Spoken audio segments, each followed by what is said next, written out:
Salut, j'espère que tu vas bien. Je suis très heureux d'être avec toi aujourd'hui dans cette nouvelle vidéo.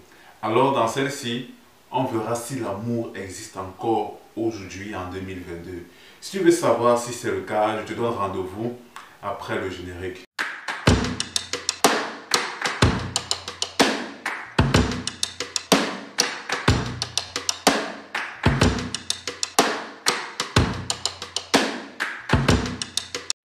Alors, comme je te l'ai dit durant l'introduction, dans cette vidéo, on va voir si est-ce que l'amour existe encore aujourd'hui. En fait, ça nous est déjà arrivé de nous poser cette question, ou bien d'avoir entendu des gens autour de nous se poser cette question, ou bien des gens nous avoir posé cette question, peut-être après des déceptions amoureuses, ou bien après quelques constats de savoir, est-ce que l'amour existe vraiment? C'est-à-dire, un jour, cette personne-là, elle m'a dit, je t'aime, je ne te quitterai jamais, mais le lendemain, en fait, cette personne était dans les bras d'un autre. Alors, ça a forcément poussé beaucoup de gens à se poser la question, mais est-ce que l'amour est vrai? Est-ce que ça existe vraiment? Est-ce que vraiment ça vaut la peine même de s'attarder à essayer d'aimer? Sachant qu'aujourd'hui, on m'a déjà beaucoup blessé, on m'a déjà mis beaucoup de poignards dans le dos. Donc voilà, l'amour, ce sont des histoires en fait. Alors, avant de commencer, on va définir l'amour. C'est quoi l'amour?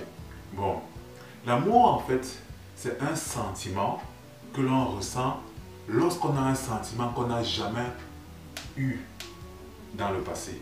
Je répète, l'amour, c'est un sentiment que l'on ressent lorsque on a un sentiment qu'on n'a jamais eu dans le passé. Donc c'est ça, c'est-à-dire tu dis, waouh, je n'ai jamais ressenti ça dans ma vie. Je n'ai jamais ressenti ça pour une femme. Je n'ai jamais ressenti ça pour un homme dans ma vie. Waouh, c'est incroyable. C'est ça l'amour en fait.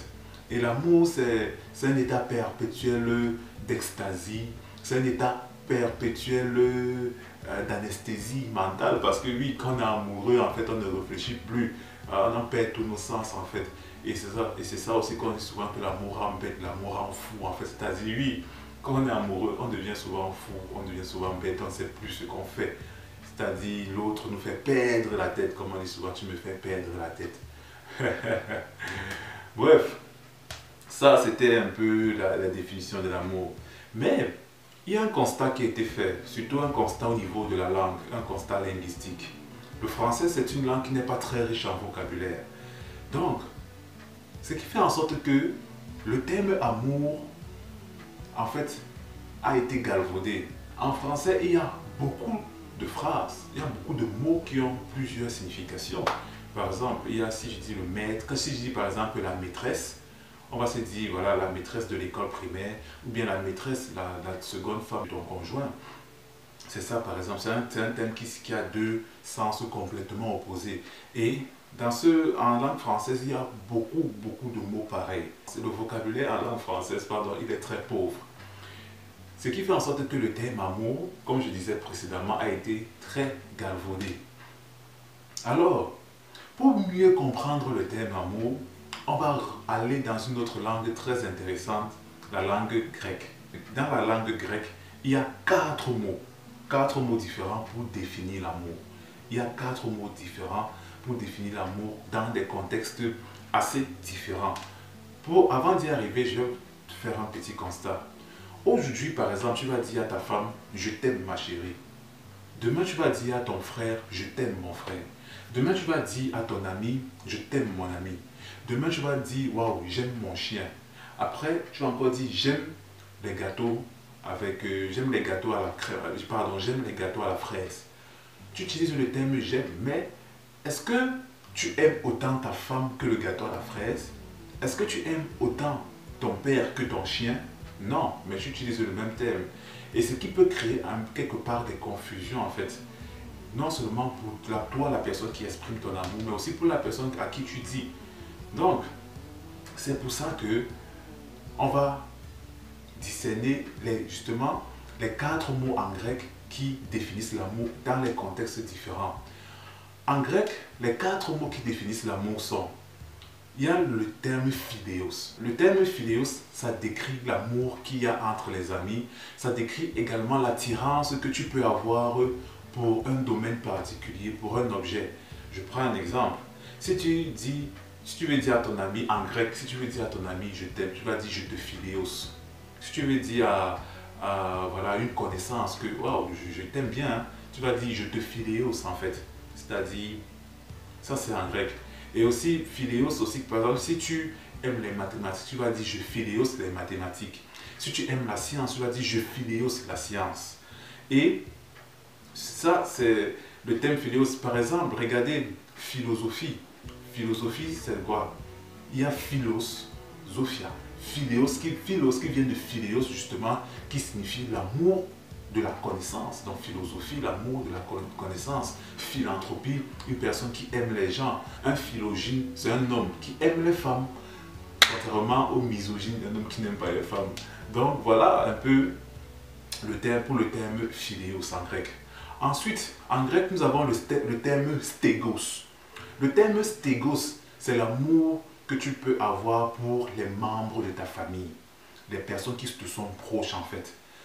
Les personnes avec lesquelles tu as grandi.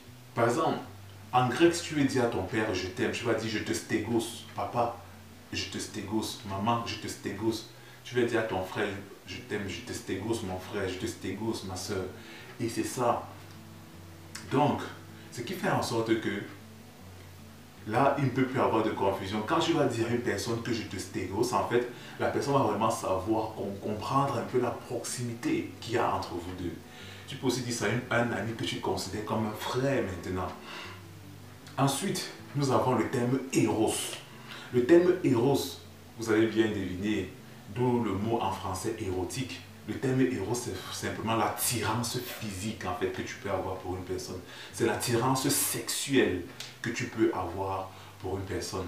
Ce qui fait en sorte qu'après un rapport sexuel, en fait, en général, quand tu dis je t'aime à une personne, tu ne l'aimes pas parce que tu es sous le coup des émotions. Tu es sous l'effet des émotions en fait. Tu es sous l'effet des, comment on dit ça, des hormones qui sont en train de bouillir dans ton sang après cet acte sexuel franchement très torride. Tu es aux anges, tu dis je t'aime, non.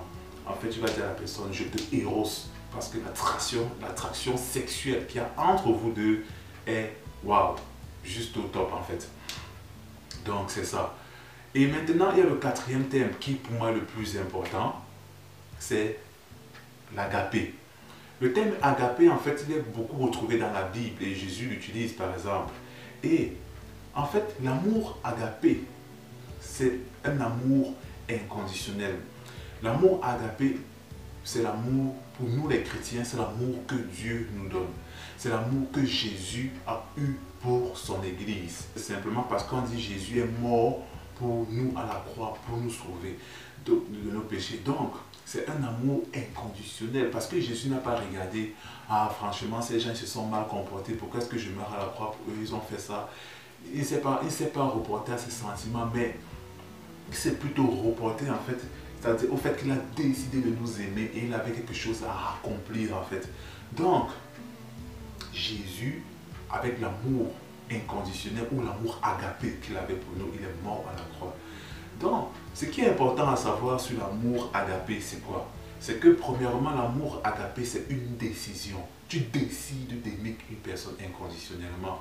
Ce n'est pas que, et c'est pour ça que vous allez voir les gens en couple, demain ils sont ensemble, aujourd'hui ils sont ensemble, demain ils se séparent. Parce que voilà, parce que soit c'était l'amour philéos, soit c'était l'amour éros, soit c'était l'amour stégos en fait, mais c'était pas l'amour agapé. Ou bien ils ont des problèmes bizarres après lesquels ils ne se réconcilient plus jamais. C'est ça, quand tu aimes une personne inconditionnellement, tu pardonnes cette personne en fait. C'est l'amour que Dieu nous a donné. Donc pour avoir cet amour, franchement, il faut d'abord avoir Dieu dans sa vie, il faut avoir le Seigneur Jésus dans sa vie. Et demander à Dieu, parce qu'il n'y a que Dieu qui peut insuffler cet amour en nous. Demander à Dieu de nous insuffler cet amour pour qu'on puisse le donner à notre partenaire. C'est très important de réussir justement à aimer inconditionnellement la personne qui est en face de nous en fait. Donc, c'est quoi les caractéristiques de l'amour agapé?